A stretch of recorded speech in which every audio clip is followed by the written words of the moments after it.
Are you aware what are the provisions for seeking remedies from penalty, from interest, or fine under the Customs Act? Where do you go in such cases? If you want to know more, stay tuned. My name is Viren Dayal. I'm a custom broker and a LSC certified trainer in customs law, applied rules and regulations.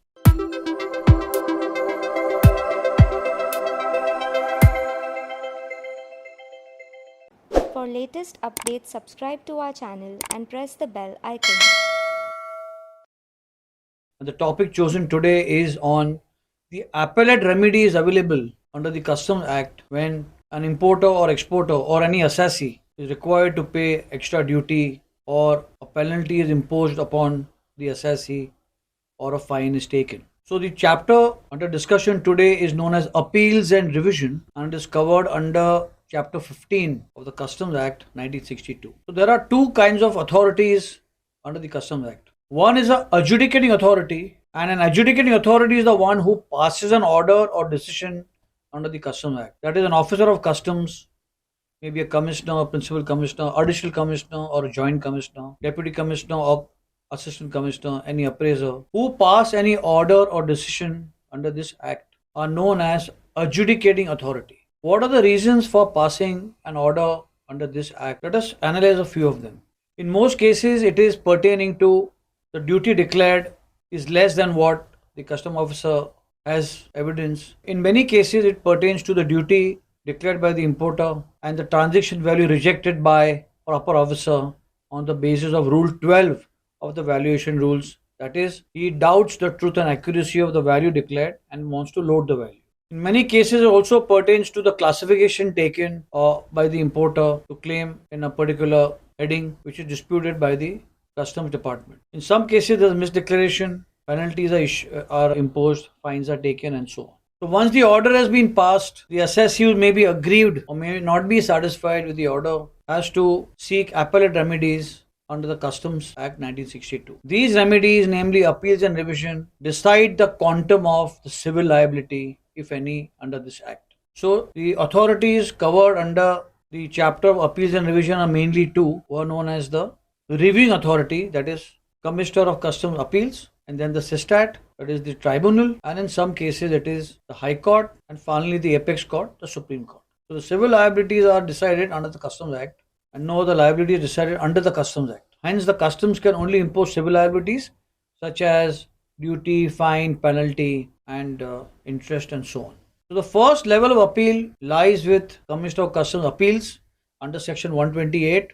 When an order or decision has been passed by an adjudicating authority who is lower in rank than the principal commissioner or commissioner, and such matters are sent to Commissioner Appeals. That means any officer lower in rank than the PC or the CC, such as additional, joint, AC, DC, appraiser, any matter under the Customs Act, the first level of appeal lies to Commissioner of Customs Appeals, who will decide the case within 6 months upon filing the appeal. And the time limit for filing the appeal under Section 128 to Commissioner Appeals is 60 days, or with an extension of another 30 days, where the importer has to, or the assessee has to say why there was a delay and not filing it within 60 days. So upon the appeal filed and a revenue deposit given of 7.5%, where the duty and the penalty or only the penalty is in dispute, and then the appeal can be heard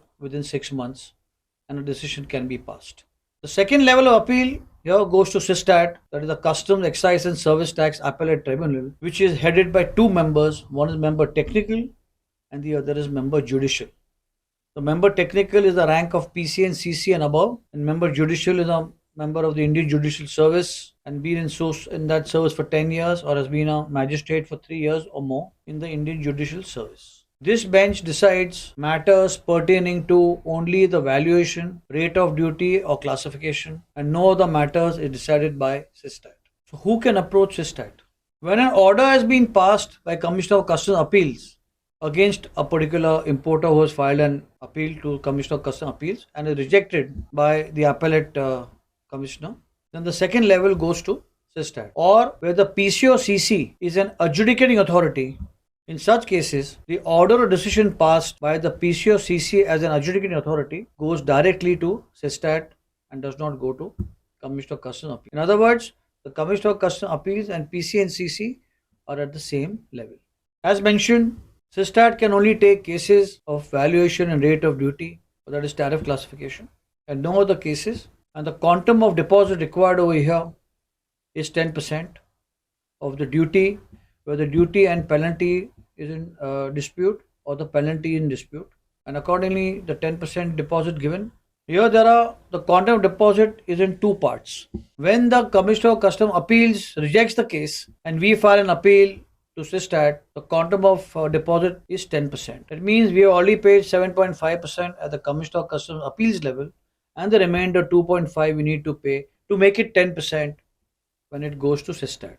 The other case which can fall under SISTAT, as explained, is from the PC and the CC, who pass an order as an adjudicating authority, and thereafter the appeal directly lies to SISTAT, and at that point of time the duty deposit is 7.5%. So there are two duty deposits here, 10% and 7.5%.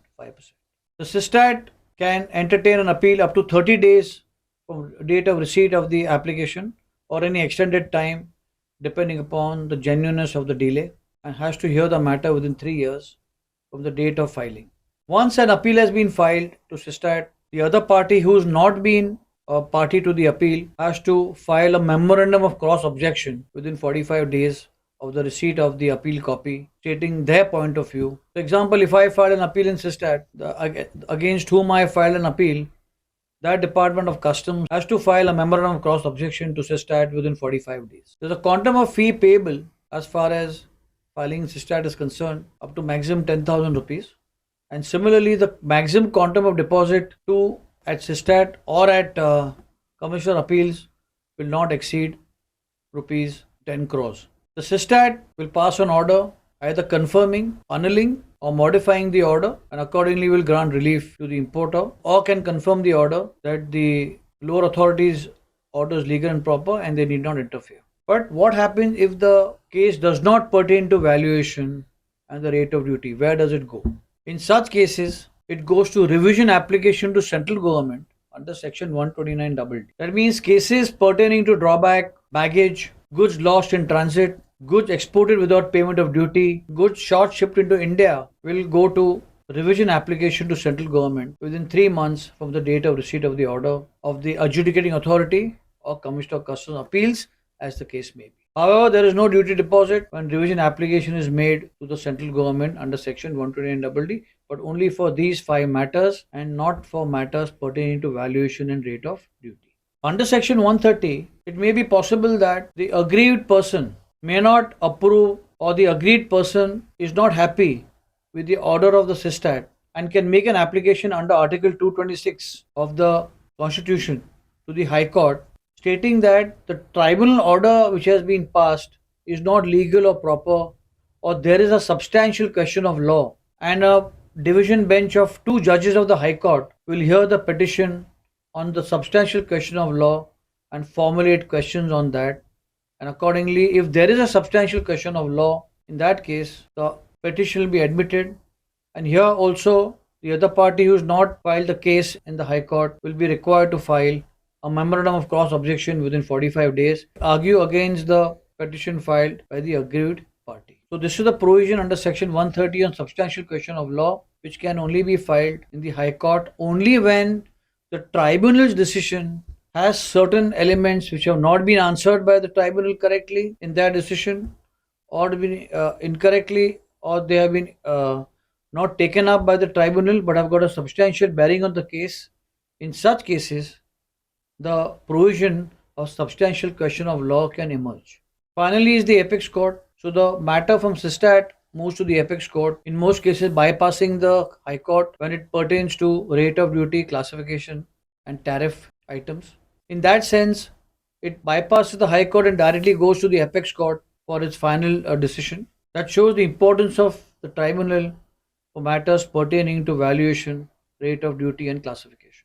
As far as revision application settlement government is concerned, there is no further appeal provision under the Custom Act, and normally it is decided at the revision application The revision authority can either modify the order or annul the order, and accordingly the decision is passed. In some cases, it can be remanded back also to the lower authority for a fresh adjudication. Like the SISTAT, when the matter is heard by the revision authority, a fee of rupees 1000 is to be paid or 5000 depending upon the value of penalty, fine, duty, etc. is involved.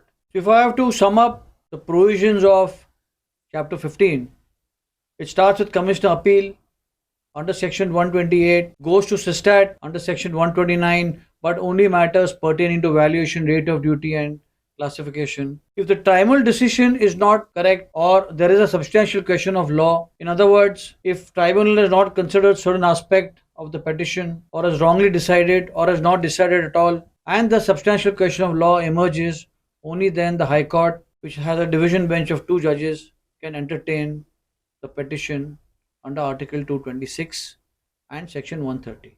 Finally, it is the Apex Court, and the Apex Court generally decides the matter only of valuation, rate of duty and classification, and no other matter. So this has been, in nutshell, the chapter of appeals and revision. For detailed learning of all logistics subjects, visit www.logiveda.com.